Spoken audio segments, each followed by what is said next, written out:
On the verge of victory, Liu Bei's mission to save the emperor was frustrated. Long had the governor of the capital districts, Yuan Shu, openly spoke of his heavenly mandate to become emperor himself. After the raising of Luoyang, the imperial seal, physical embodiment of heaven's favor, had gone missing. After a brief adventure through the hands of various ambitious warlords, it had ended up with Yuan Shu. Knowing that Liu Bei's venture risked the restoration of House Liu, Yuan Shu made his move. Liu Bei was rushing to the Yellow River. It was his best avenue of escape from Yuan Shu's sphere of influence, and escape was all that was on Liu Bei's mind. But when he arrived at a port town to procure ships, he came upon a most joyous sight. From upriver, ships flying the banner of Queen Zheng.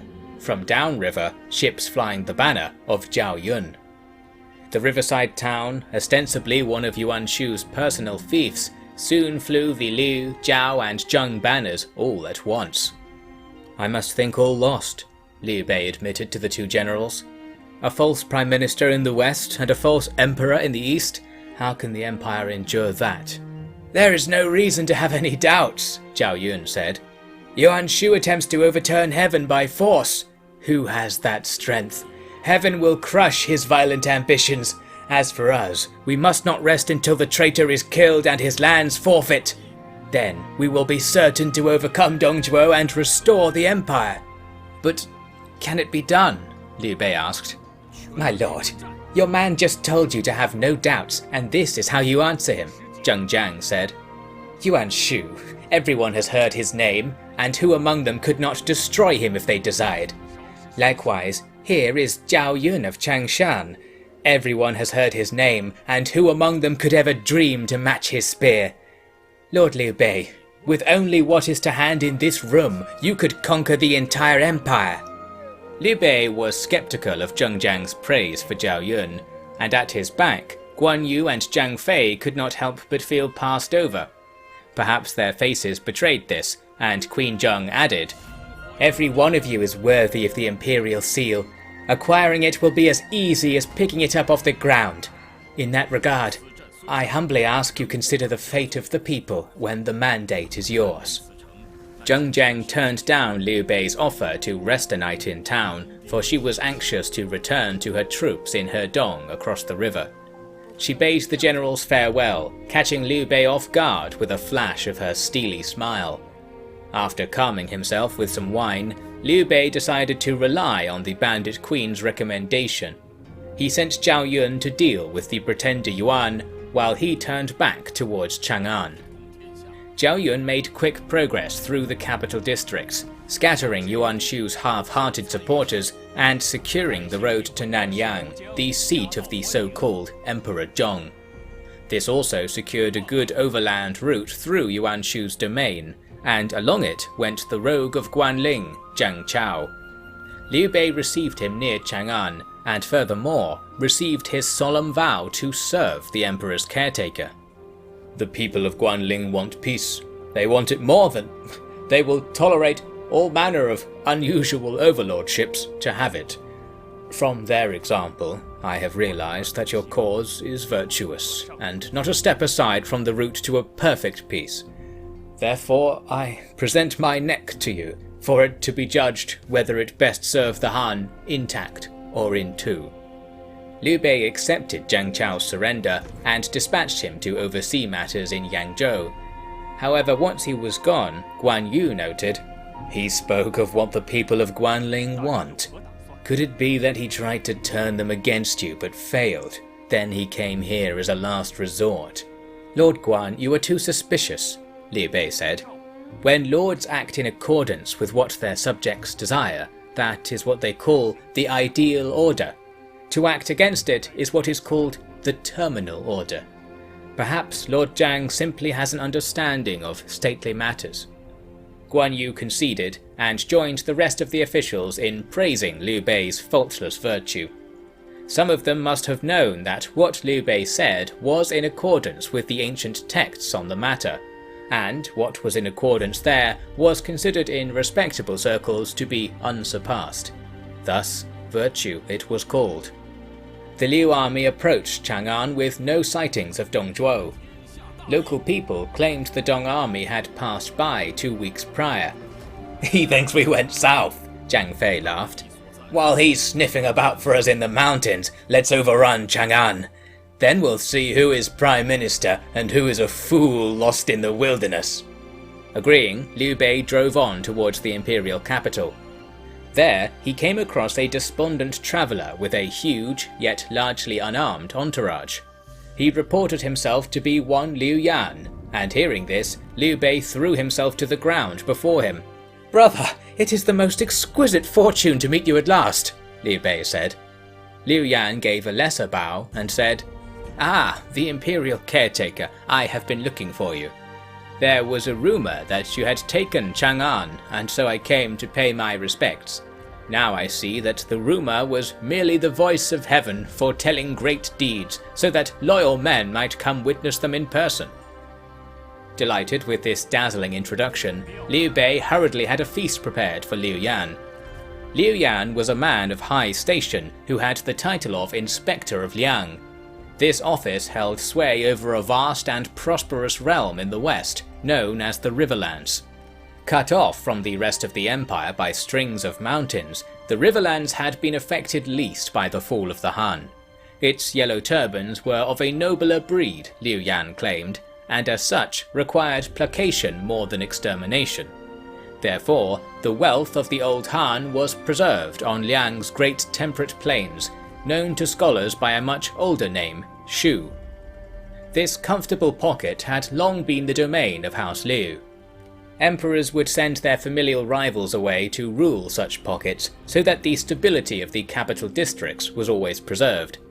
Resultantly, Liu Yan was of a branch of the clan far more prestigious and historied than Liu Bei's, but on that day, all signs suggested the imbalance had been reversed.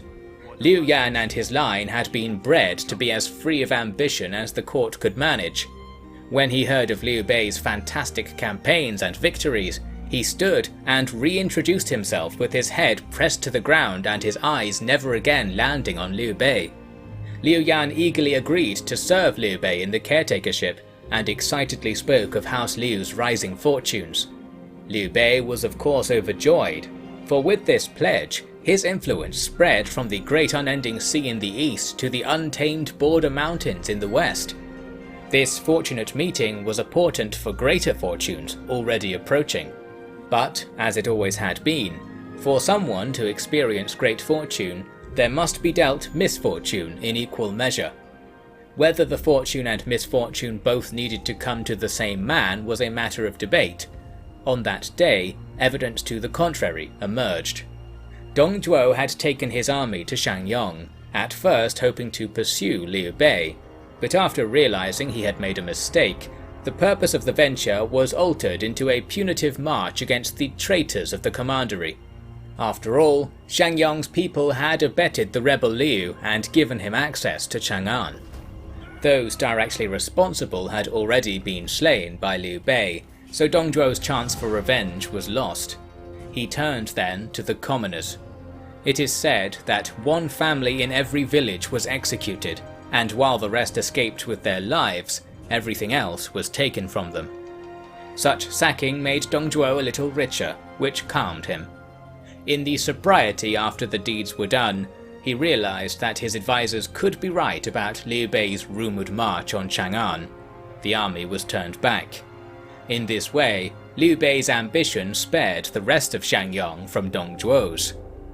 By this time, Zhao Yun was approaching Nanyang. He was stopped only by a troop of 500 soldiers. They formed up as if planning to fight, but as soon as Zhao Yun advanced upon them, they cast their banners down and knelt in the grass. From among them, a group brought out a lacquer box and a man in regal dress with bound hands. These gifts were presented to Zhao Yun. Taking a close look, he gasped. The first was the imperial seal. The second was Emperor Zhong, Yuan Shu. The real gifts, it would be said, were the 500 men with the courage and foresight to not match disloyalty with loyalty and see through their master's folly.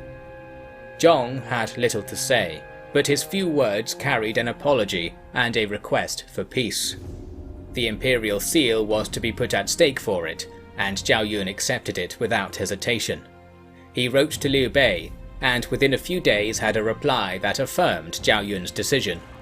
The 500 troops were brought into Liu Bei's army, and Yuan Shu was sent back to his city alone, a humiliating walk for a mandateless emperor.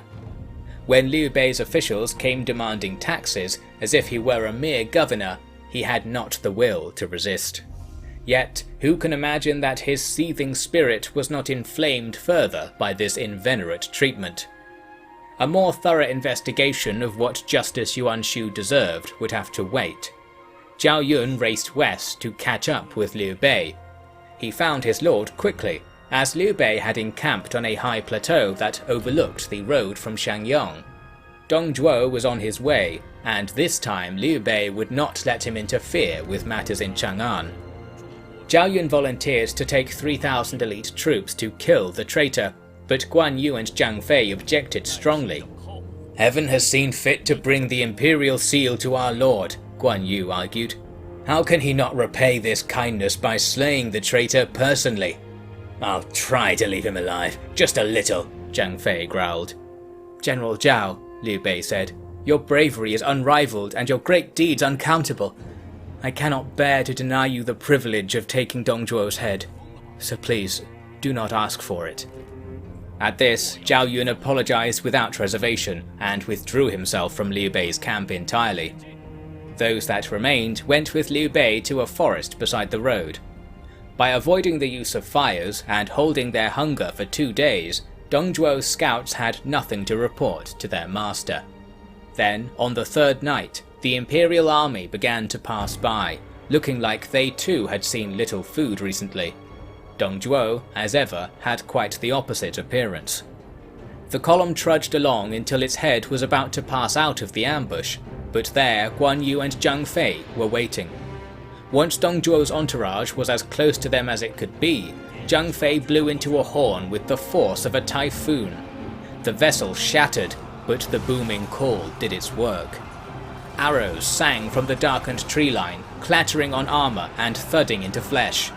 Then there was a great cry, and from both sides of the road the Liu troops charged.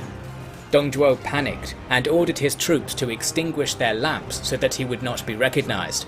It was too late.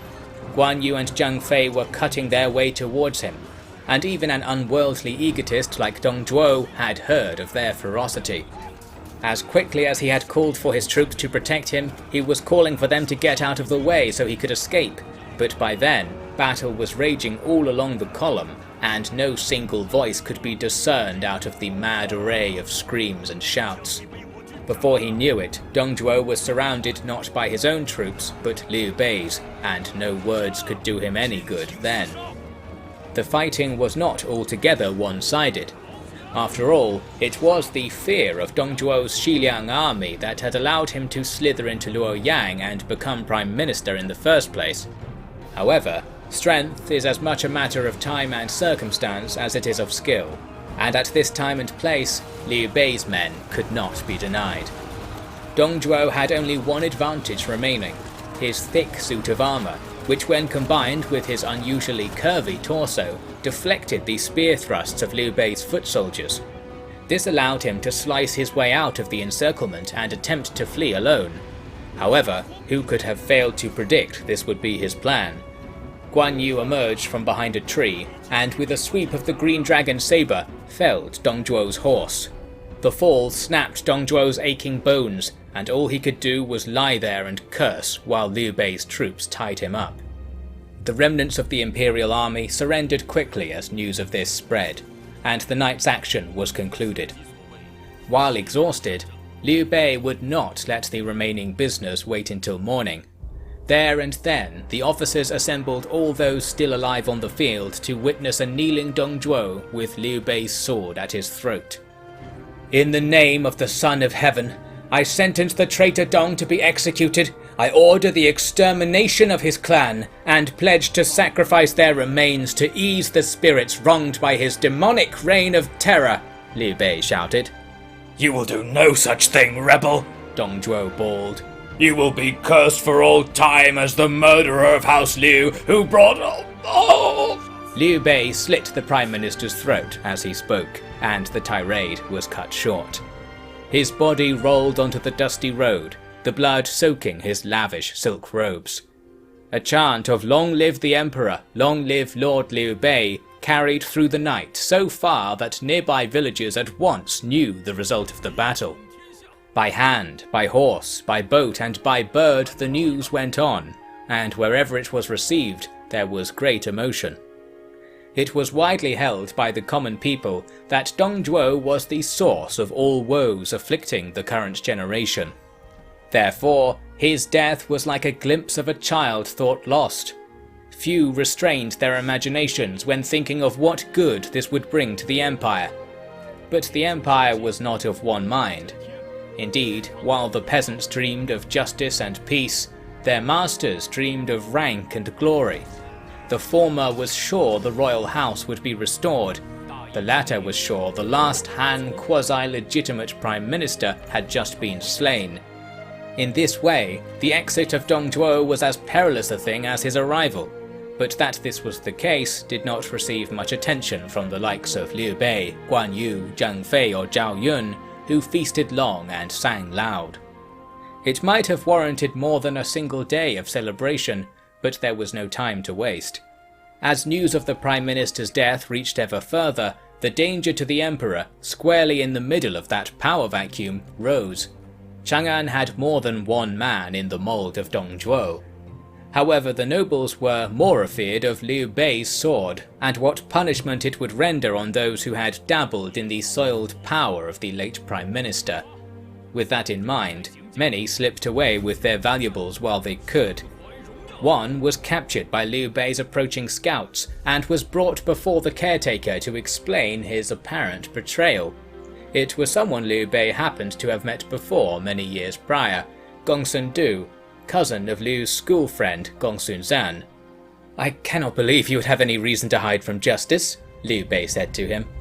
Thinking quickly, Gongsun Du replied, "Not at all, my lord. In fact, when I heard of your victory, I realized that the Han had been saved. Knowing your respect for tradition, I had thought you would restore the court at Luoyang and not let a drip of Dong Zhuo's malice remain in the Son of Heaven's sight. To that end, I was heading there to buy property and oversee reconstruction, so that I could present it to you when the arrangements begin to be made. That I stumbled into you while doing so has spoiled the surprise, and that is my only regret." Liu Bei laughed heartily at this answer, and Gongsun Du was allowed to carry on eastwards.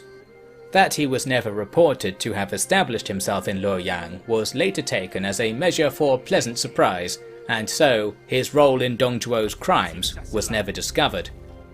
Those who remained at the reins in Chang'an did not dare open the gates for Liu Bei. They decided to take their chances with a siege, and so the capital was again blockaded and bombarded by the Liu army. During the delay, lords and ladies from all over came to pay their respects to Liu Bei, thank him for his work, and bring their own merit to his soon-to-be invaluable attention. Yu Minshang, another wealthy ruler from the Riverlands, even swore to serve Liu Bei personally, whatever the resolution of the siege was. Liu Bei's reputation was clearly unifying the land better than any army or tyrant, although it was, a cynic might say, the unity of a collection of flotsam washed together by the waves. Chang'an's formidable walls eventually suffered a breach after daily pummeling by Changshu's catapults. The officers inside summoned troops to hold Liu Bei off, but they were met only with a rain of arrows so thick that to be hit by one was to guarantee 5 more impacts in the same breath. The Dong soldiers were slain by the 100, and when the supply of arrows was expended, 4 heroes came upon them instead. Together, Liu Bei, Guan Yu, Zhang Fei and Zhao Yun cut a path into the city, daring not bring a single soldier for their aid, for to enter the capital under arms was most unlawful. Besides, these 4 did not need any help. They silenced the opposition from the last few Dong troops and galloped into the imperial palace. The guards fled without delay. The 4 dismounted and fastened their weapons to their horses. Armor was removed, hair was retied, and stains mitigated as best they could. Once ready, they entered the palace and curled themselves up in the main chamber, Liu Bei in front and the other three behind, bowing towards the empty throne. There was a rustling sound, but none dared look up at it. It came from the entrance of the young emperor, with his mother and several servants in tow. Once all was quiet, someone asked Liu Bei to come closer. He did, keeping his eyes firmly on the ground. He was asked to introduce himself. He held out his hands, clutching the imperial seal. "Although unworthy, by sheer fortune I have come across the imperial seal," he said. "I came to present it to the Son of Heaven and beg forgiveness that I have been forced to slay his appointed Prime Minister. I hope that he will understand my sincerity, and I am happy to forfeit my life if any part of my actions have displeased His Majesty." The Emperor advanced personally to receive the seal, to the astonishment of his attendants. However, before he reached Liu Bei, he began to sob. He attempted to speak several times, but could not overcome his emotion. It ended only when he fainted and was spirited away. The imperial seal remained in Liu Bei's outstretched hands. What could this strange portent mean? Read on.